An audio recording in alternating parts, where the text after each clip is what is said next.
It's no secret that a major perk to working in development is the salary. Developers are often paid higher than the average salary, and as you move up in a company, you can see significant growth in your income. We all know financial literacy is often skipped in early education, which is why this week we're talking all things financial planning with our special guest, Shannon Lee Simmons, to teach you what you need to know about managing your finances as a high earner. Welcome to the Ladybug Podcast. I'm Kelly. I'm Sydney. I'm Allie. And I'm Emma, and we're debugging the tech industry. All right, Shannon, thank you so much for joining us today. Oh, thanks for having me. This is great. I would love to kick things off by learning a little bit more about you and what you do.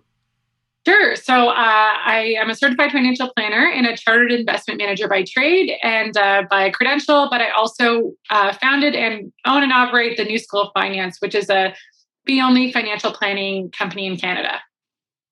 What does it mean to be fee-only? This is a great question. So a lot of times people will get financial advice, but you get it from somebody who's selling you your RSPs in Canada, for example, your retirement accounts or your investments. So maybe you don't you don't actually send them an e-transfer or pay for it out of pocket like you would like a lawyer or an accountant. You're paying for it with the investments that you have or with the insurance products that you have. And so inherently, someone giving you advice that sells you either investments or insurance is biased. So if you want to ask, can I pay off my mortgage or should I invest? If they're making money off of you from investments, obviously they're biased towards saying, well, let's invest that. Interesting. So what we do is called fee only, which means you pay for our time, similar to like a lawyer or an accountant, where I have no skin in the game financially, whether you pay off your mortgage or invest it. So if I tell you to invest it, it's because I actually think that's the best thing for your holistic financial planning picture, rather than where I'm going to get my bonus from. So that's what we do. So where exactly can we find other financial advisors just like you? I know that you're working in Canada, so we're in the US, of course. So where could we potentially find other financial advisors that are like you? Yeah, I think, anywhere in the world, just popping into a search engine, looking specifically for the words fee-only financial planner versus the word financial advisor. I think the planning piece is really important as a differentiator. And the word fee-only also sometimes internationally we're referred to as advice only. Again, because you're paying for advice versus a product.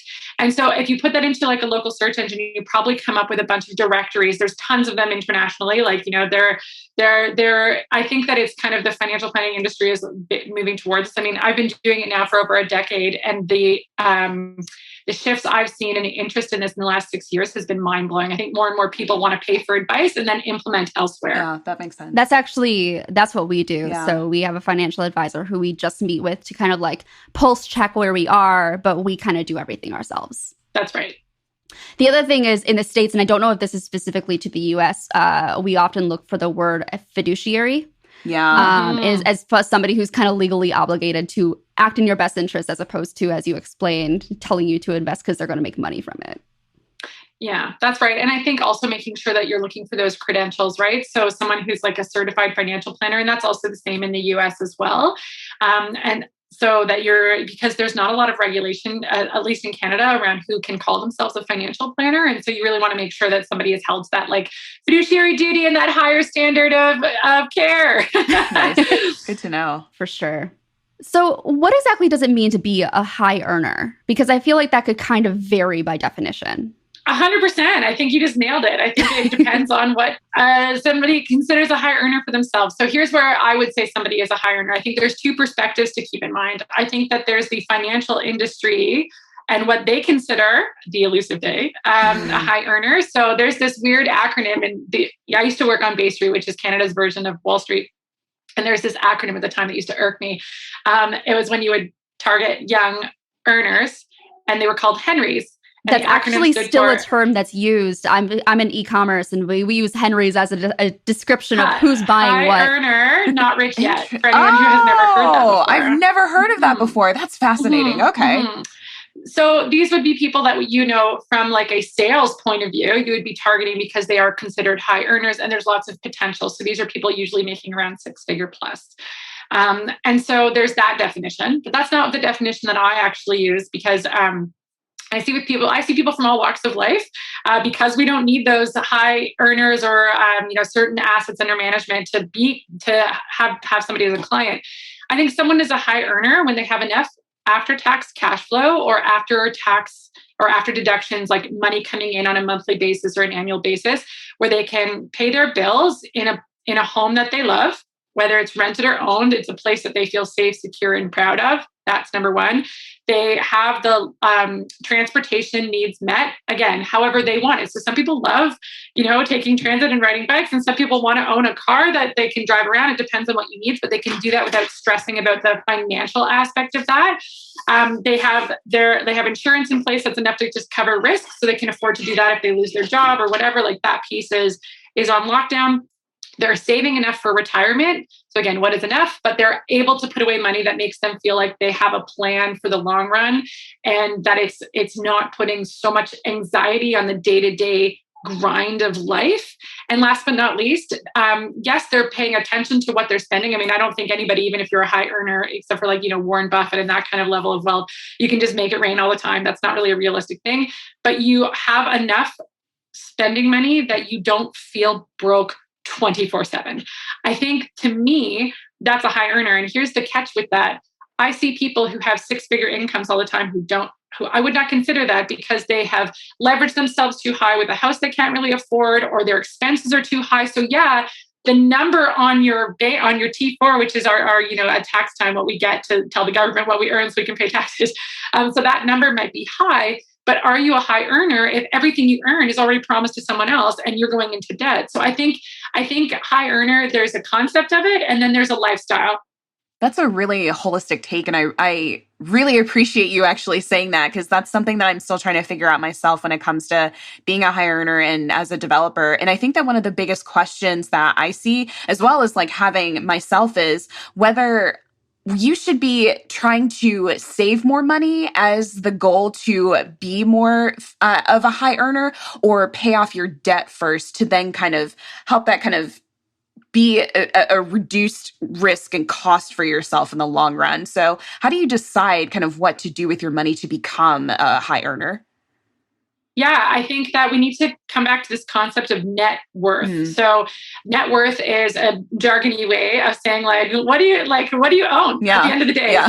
So it's your net worth is everything that you own. So all of your assets, minus all of your liabilities, or everything that you owe. So to use a really quick example, the really typical example is, okay, well, I own a house and it's worth $500,000, but my mortgage is $300,000. So my net worth is $200,000.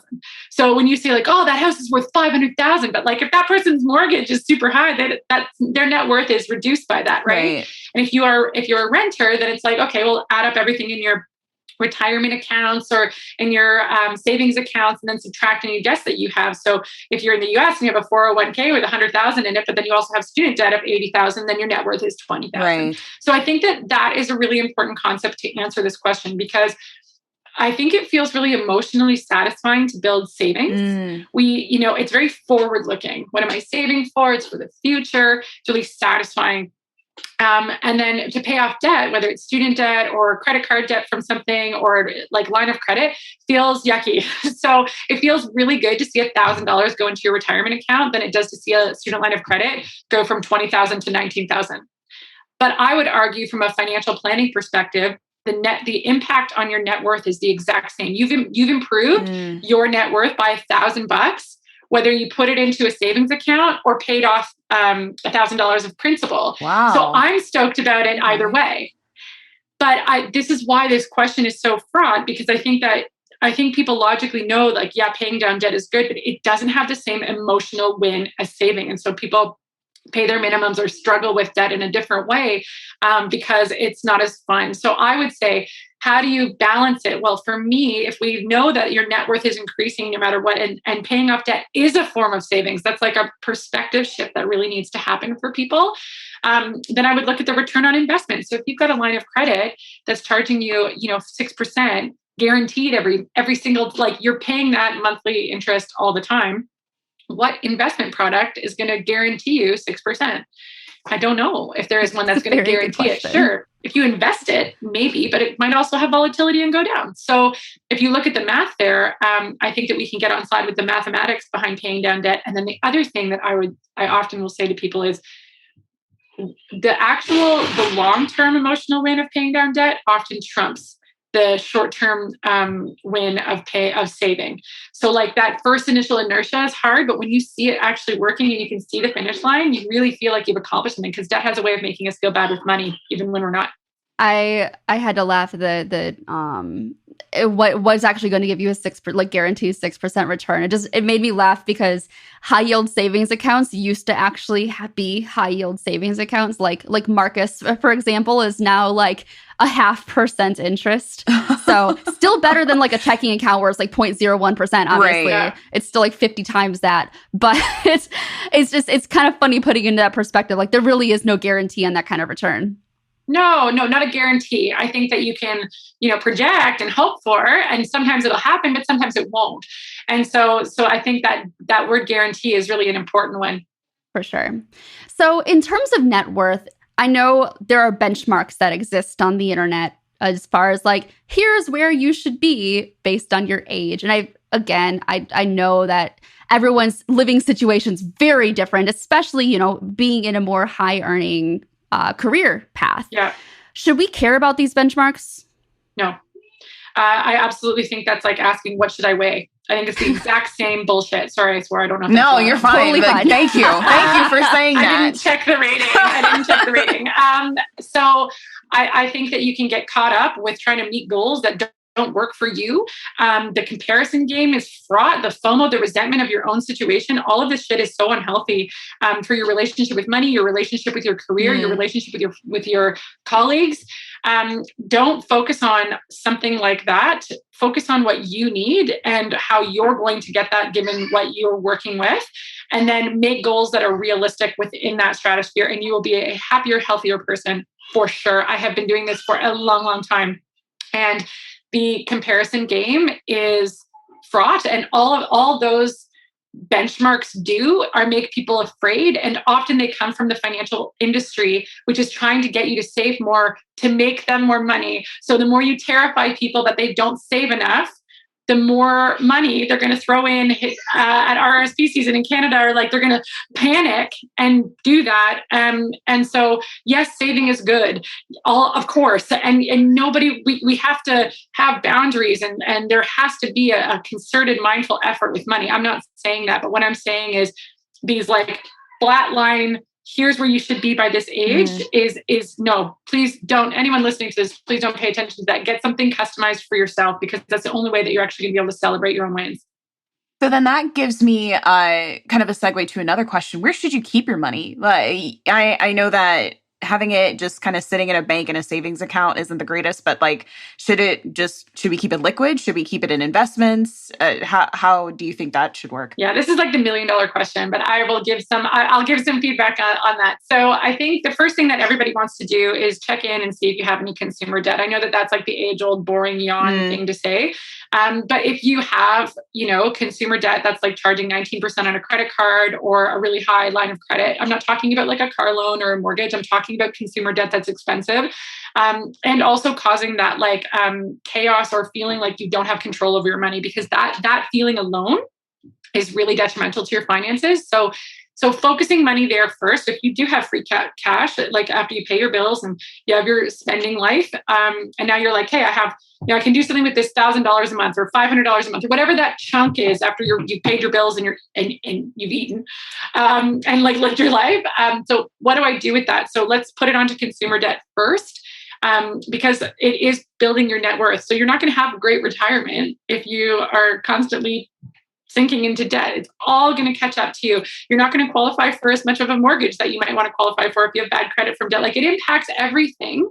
And so let's deal with that consumer debt first. Again, not talking about mortgage or, and even student debt. I mean, I think that that's more of a conversation to be had, but I think some student debt, you can just like pay the minimum, let it ride, because it depends on how much, like especially with some people in the US that have like, I often say a mortgage on their brain, it could be a 6-figure amount. Are you never going to save anything until that thing's gone? Yeah. Oh my God.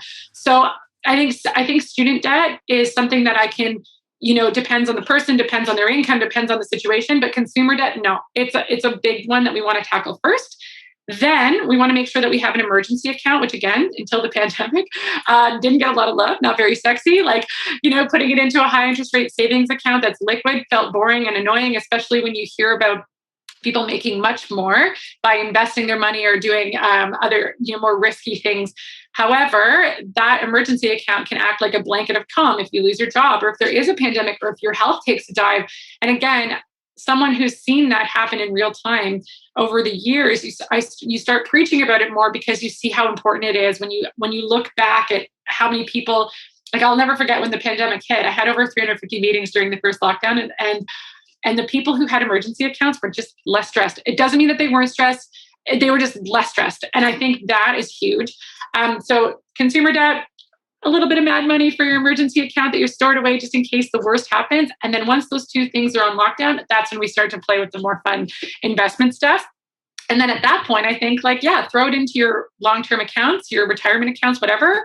And you want to make sure that you are investing it at that point, because that's when keeping it liquid and interest rates is silly, because that's the money that you're trying to grow. And so because the time horizon is much longer, you can handle a little bit more volatility. Whereas, if your roof leaks tomorrow, you can't handle the volatility on your $2,000, emergency account. So I think it's kind of in phases how we prioritize it. And then we get to the really fun stuff once you kind of got your house in order. Nice.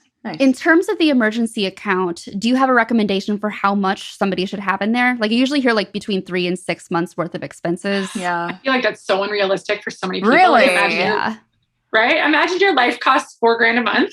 What are you supposed to have 16 G's just chilling? What? Oh, no. Like that to me sounds insane. I feel like the average person, high earner or not, the amount of time you would take to get to that goal, crazy. So here's what I would say. I think, yes, I am forced to say you should have 3 months worth of living expenses.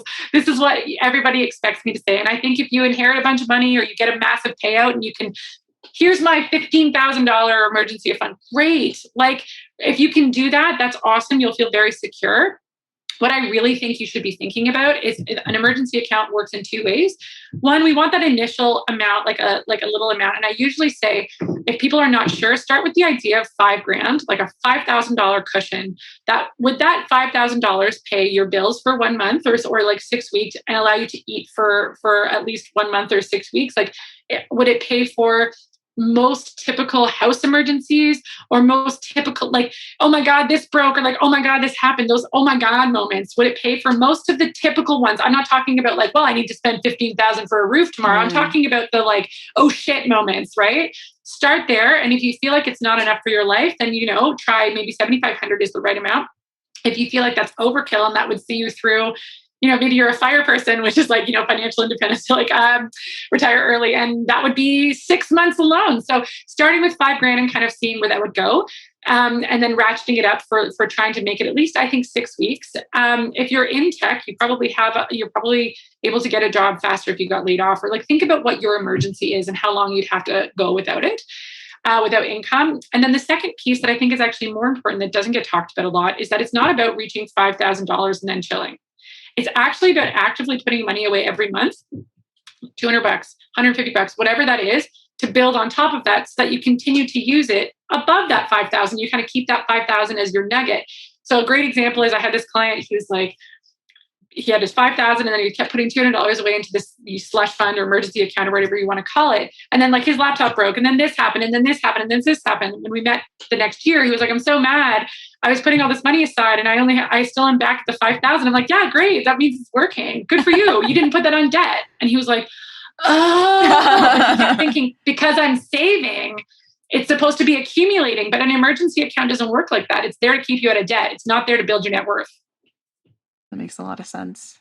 Okay, so I have a fun question. One thing that I personally like talking about, and this is around the idea of lifestyle creep.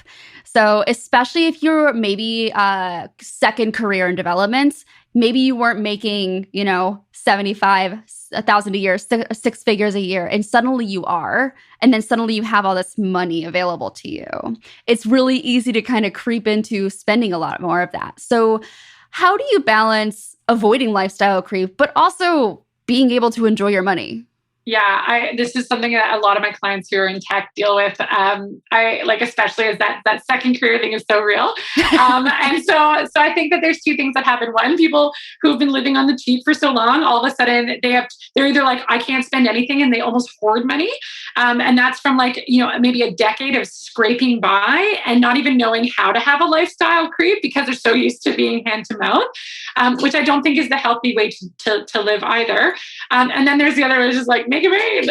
So I think that it's a balance. I think in the short run, if you're starting to earn this money, I think that you can give yourself permission to, I feel like the lifestyle upgrades that make you feel safe, secure, and proud. I think that's like, those are the words I always come back to. So if somebody has been not earning a lot for a long time and they've been renting with roommates and they're very frustrated about that, like that would be an immediate, like, you don't have to keep, you have the income now. We can spend a little bit of it to like make you live in a place that you are excited about. Because some people love that and they don't want to leave it. Some people are like, I can't wait to get out, and money is the only reason I'm here. And so that would be something that would be an immediate, like, emotional return on investment. Like, that's good. And like, again, transportation tends to be one of those upgrades too that happens, or planning to buy a house. And like trying to work out trying not to be house poor or something now that you've got this income, and maybe buying a house was never on the table for you before, and now all of a sudden it is.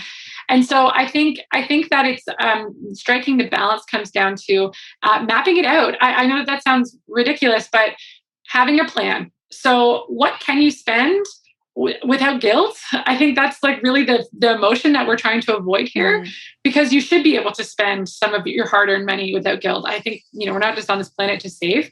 So what can you spend without guilt before you put yourself in a situation where you're actually making yourself nervous again? So you're just as financially scared as you were before you were earning the money, because now you're not saving anything, but you feel like you should be. And so I think that it's about getting that like customized boundary for yourself, making sure that your housing and your transportation game is fine, and then carving out a chunk of your money that is for guilt-free spending on whatever it is. And then, but also just making sure that you are being strategic with the money that you're putting aside. And that will give you that nice balance between, I'm allowed to spend this. Yeah. I can spend this without feeling guilty about it because I'm doing this. Okay. That's a great way to put it. Yeah. I was talking to my financial advisor yesterday, actually, and I was like, can we stop flying coach yet? That was my question. Right? And his point was really good. Like, for us, it has always been like, if we upgrade our flights, that means we're taking away from something else that we could be spending that money on. He was like, well, change your mindset about it. Instead, save to buy more expensive flights. And then, as you said, you can kind of go about it guilt-free because you literally saved to do that specific thing. Yeah. And if you're doing the like other stuff, the other work, like you're putting money into your retirement accounts, you're building those emergency accounts, paying off the debt, then who cares? Like, you know what I mean? You're not sacrificing anything. Like that's important. You're still paying your bills and you're putting yourself up for the long run. So like, go for it. Yeah. Awesome. Thank you for that. I know that we have an international audience. So without getting too specific about the different types of retirement accounts out there, what kind of general advice would you give to our larger audience on how they can figure out ways to save for retirement, the different type of ways that they can save for retirement? Yeah, I think that there's a couple things that you want to just think about, and you'll have to like search this out in your own home country. So you want to make sure it's tax sheltered. So most of the G20 countries have some sort of tax sheltered investment accounts. And a tax shelter means you buy something for $10, you sell it for $15, you've got a $5 gain. And so if it's a tax shelter, as long as it's in that account, you're not paying tax on that $5. So what happens when it comes out is different depending on the account. But as long as it's in there and it's a tax shelter, you're not paying tax on the money that you're earning while you go. So, that it can be really helpful. So most countries have that. So making sure that it's a tax shelter. The other thing that you want to be looking at is whether or not you have an account at your disposal that would be a tax deduction. So that's different than a tax shelter. So in Canada, the RSP and the 401k, I believe in the US, are examples of that where, if you make $100,000 a year and you put $10,000 into a tax deduction, or into an account that your contributions qualify as a tax deduction, well, now you're only going to pay tax on $90,000. So you might get a refund of tax, or you might owe less at tax time if you're self-employed. So that can be a really good tax saving strategy while you're in these high earning years. And then when you're in retirement, yes, you might pay tax on the money when it comes out, but at a much lower rate. So that's the second thing I'd be looking for. So tax sheltering, tax deductions for that tax planning piece, especially if you're a high earner. And then last but not least, I think you just want to make sure that you're putting enough away. And again, this is that like, don't listen to those blueprints. This would be somewhere where I would really seek out a customized. I mean, this is where I am biased. I am biased towards getting unbiased advice financially. I think that the one-time expense of paying for someone to sit down and map out where you're going and what you're capable of doing, and maybe you actually think you have to put away more than you actually do. You know what I mean? Like, so like there might be some relief in that.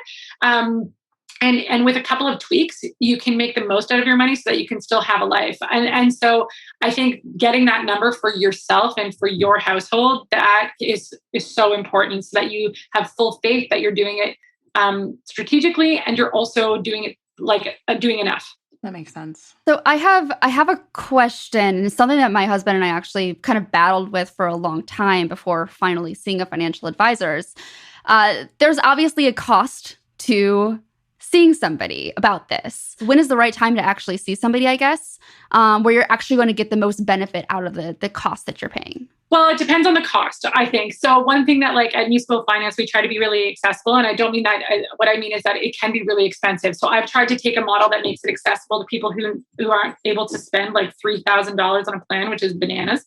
And so like, you know, a $3,000 retirement plan, if you're just starting out, may not be appropriate. That, you know what I mean? Like so much is going to change over the next 35 years for you. How can you make a plan for 35 years from now today? So you might want to find a planner who's able to do smaller, more affordable meetings while you're in these building years where your situation is changing constantly. So there's that piece. And so making sure it's affordable and and I think that there are those models out there. They're just not at maybe the norm. The other thing that I would say is I get asked a question like that you just said a lot, like when do you start? I also liken that to like, well, I don't want to go to the gym until I get fit. Like what? And so, but I know that that's like a common thing. I've actually had people say to me before, like, well, I don't want, you know, they'll whisper it, like, I don't want to come in until I got my financial house in order. I'm like, that is exactly what I'm here for. And I'll say sometimes to people like, you know, like an esthetician who's like seen it all, and they're like, I'm sorry, and they're like, girl, please, like it's like the same thing. I'm like, I've seen everything. You cannot shock me. Like, my job isn't to shame you or to be shocked. My job is to look at a situation and find creative solutions. And so like, but there is this shame with money that can happen. So long way of saying, I think everyone could benefit from doing it tomorrow at the right price. So making sure that what you're getting is actually helpful for the next 5 years. I think that right there is a really good way to like navigate whether this is worth it or not. And you know, if it's helpful in the next 12 months, that's even more valuable because you can it's like you can see the results of it.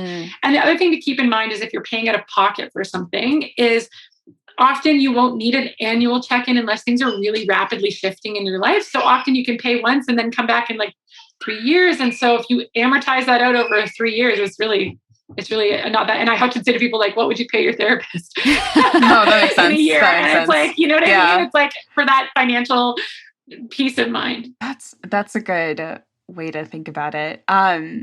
The next thing I guess I can segue into this is that there are, I feel like a lot of people that are in the tech industry. I know myself, I've been interested in it. The FIRE movement, like having to like retire early, try and invest as much as you can of your salary. I've definitely started kind of looking into it myself, but what are your thoughts on it? And do you have clients, you can't say too much, but do you have clients that are like interested in that or trying to put their like financial kind of like independence in that way? Yeah, absolutely. I have a toss up between it. I find my actual philosophy is that something like the FIRE movement works for a very small portion of the population. I see. So a lot of people can't actually follow it in real life because like, you know, there might be daycare bills things or happen. like a mental health issue that they you know, they can't literally spend that little.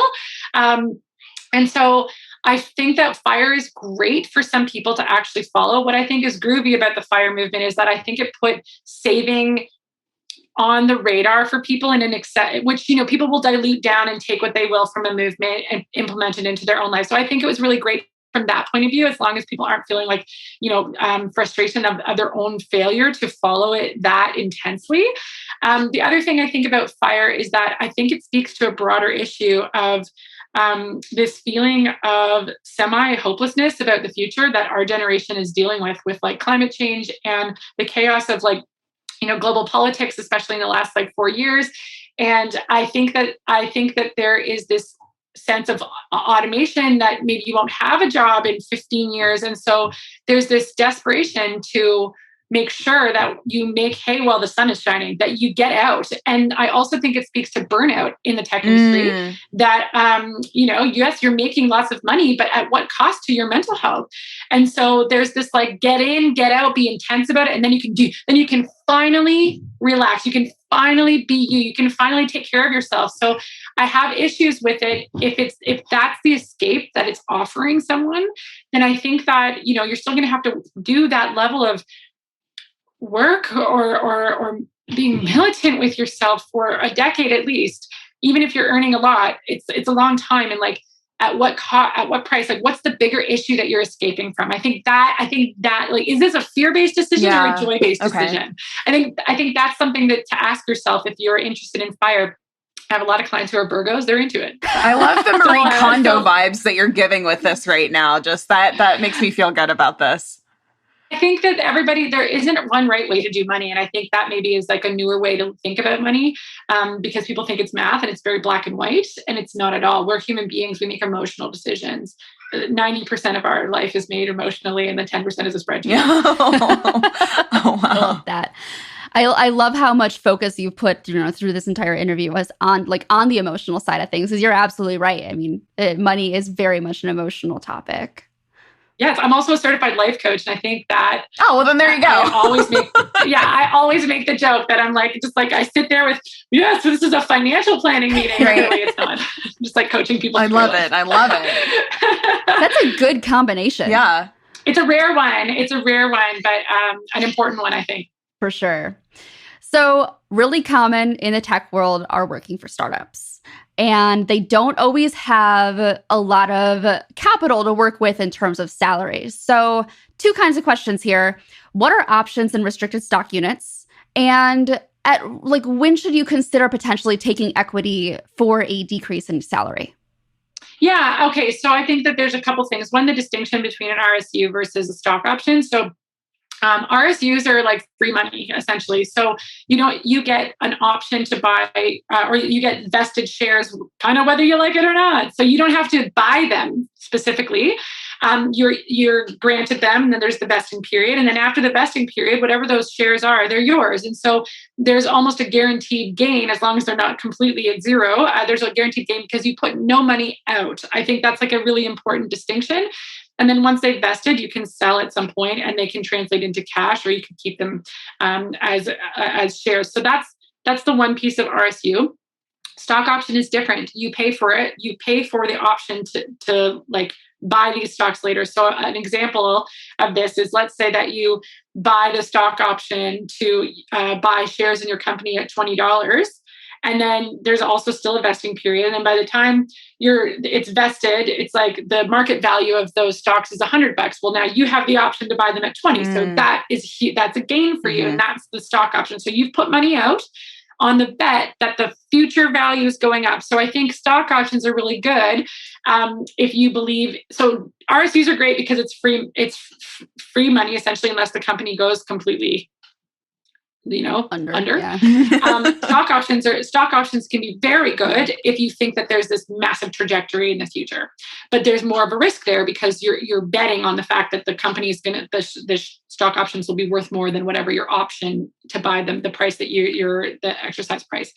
And then there can also be an expiration date that comes with options. So that's kind of the difference there. And then making the decision between salary versus RSU versus salary and stock option, I think is a deeply personal one. So I would make sure that you could at least pay your crack the nut with the salary before you start taking hits on salary. And that's because if you're not able to pay your bills, and like have a sustainable level of some spending, then you're probably going to go into credit card debt as well, which is going to be fraught. And those things have a vesting period. So how long is the vesting period? If it's 2 years, can you live for 2 years like that? You know what I mean? Like where is that line in the sand? But if we're talking about a situation where the salary is enough to, pay your bills, have a sustainable life for the vesting period, at that point, I do think it comes down to, an RSU decision is a little bit easier because you are very confident that like you're kind of getting these for free, right? Like you're being gifted shares after a certain vesting period, whereas the stock option is a bit more of a bet. So I think it comes down to you and how much you actually believe in the company and where it's going, and like what the plans are after the vesting period. I've seen a lot of people make a lot of money off of both of those situations in the tech industry. So I'm not afraid of them at all. I just think I think that they can be a really good way also to feel like you're part of something, because you're, at the end of the day, what the company is worth is a reflection of your efforts. So often employees don't get to be that close to it. And that's a really rare opportunity. And as an employer, that's also pretty cool that your employees would care that much. So at the same time, just making sure that you're not lighting yourself financially on fire to get that access to those shares that are still, I don't want to say a risk, but not guaranteed. That makes sense. Speaking of shares, I have to ask, what are your thoughts? Ellie's laughing right now. What are your thoughts about these Wall Street bets, Redditors? Oh my gosh. And this GME stock? I know people that have gotten like a couple $1,000 from this, but like, what's your take on this as a financial coach? Okay, so I think that there's good and bad, just same with the fire stuff, okay? So I think that there's a good and bad thing that happened here. So the good news is that this got everybody talking about stocks, which I think is wonderful. I think that went around the world and people are interested in trading for the first time, and people that might have been nervous about it just did it anyways, and then now are feeling that. So that's a cool thing that's happened because of it. Wall Street Bets as a forum on Reddit, even before all this happened, was like it is crazy. It's crazy. Also, it's like completely, it's like, yeah, I'll hold that opinion. But what I'm going to say is the kinds of people that were in there were people who really had a high risk tolerance.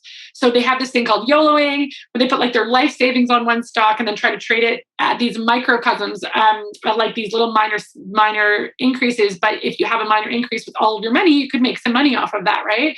But that's really risky. And then people would also post their like lost porn is what they call it. And like, they would post their like life savings gone, and people would either berate them or applaud them. And so from anybody who is new to investing or even a seasoned vet, I would tell you that's terrifying. Like that kind of volatility with that amount of money is never advisable and also really scary. However, I think that taking an amount of money that if it went to zero is like, okay, and throwing it into anything. This is beyond Wall Street bets, okay? Right. And trying your hand at like some stocks and DIYing it in a safe place where if it does go to zero, you're not going to beat yourself up. It's not your life savings. Right. I think that is a really fun activity. I think you really learn your risk tolerance that way. I think you understand how the stock market works in a way that it always seems, it's like fixing a carburetor in a car or taking it in. Like you understand how your car works. If you fix it once, that doesn't mean that you'll never pay someone to fix your car again. It just means you'll understand it. Right. So you'll know what the value is, the value for your dollar. So I have no problem with people investing on their own. I think it's great, but just using an amount of money that while you're learning, the stakes are not that high for you so that you don't have to like blame yourself forever, because I've had some clients that lost a lot of money. They got caught up in the hype. And so, which is, it happens. And again, those emotional decisions versus those more like logical ones, like people got caught up in the message, which was a great message, which is like, F you Wall Street and you can't get away with this forever. And that's great. So people wanted to vote with their dollars in that sense. So I think some good came from it. I really do. And I think that most people you should treat it as gambling.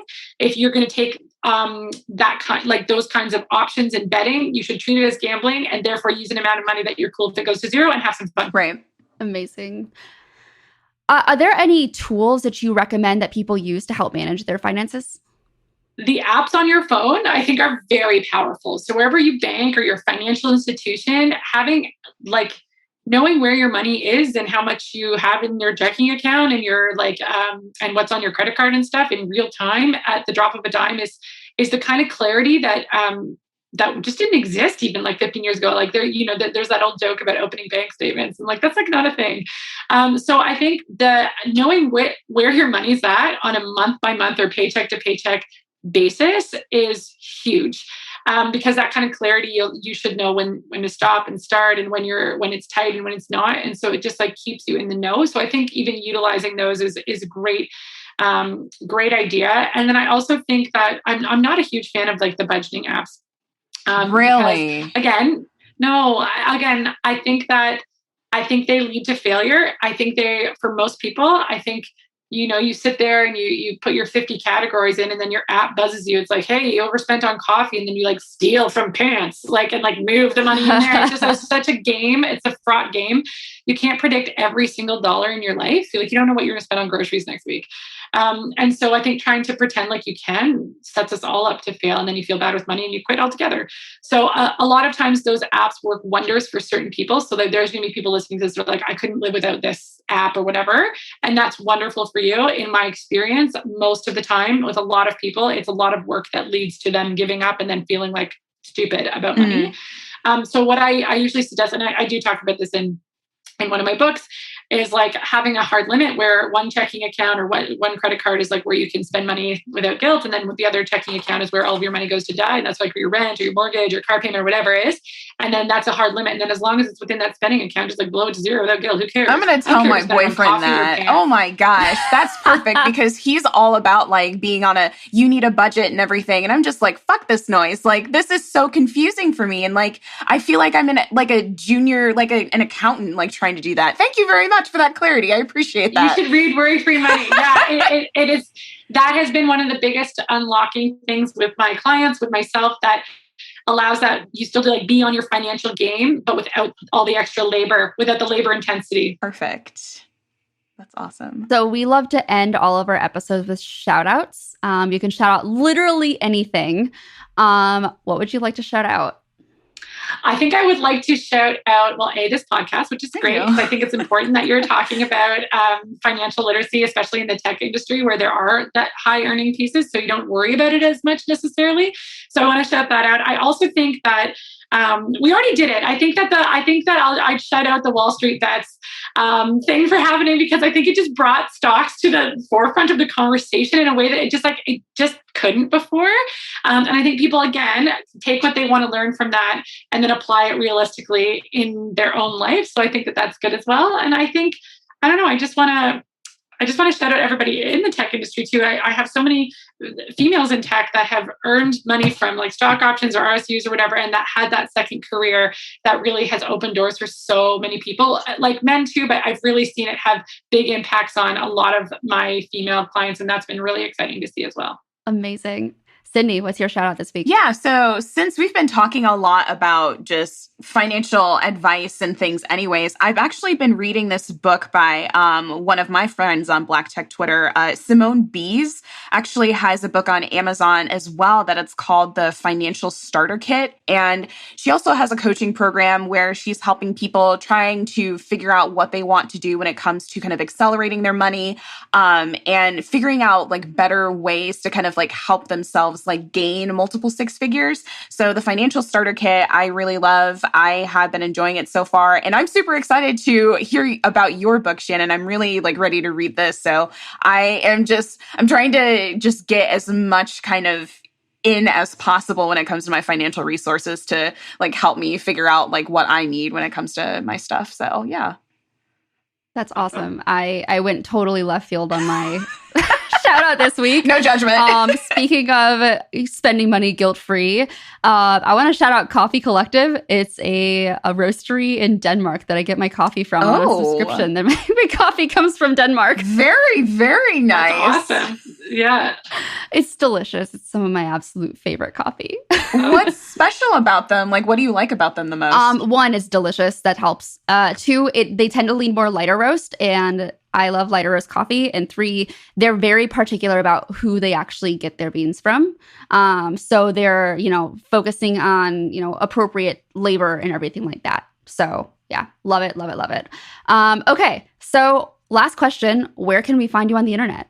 The best place to find me is newschooloffinance.com, and that's where the online courses are, the books are, the fee-only financial planning. It's all in the menu. You can just click on what you need.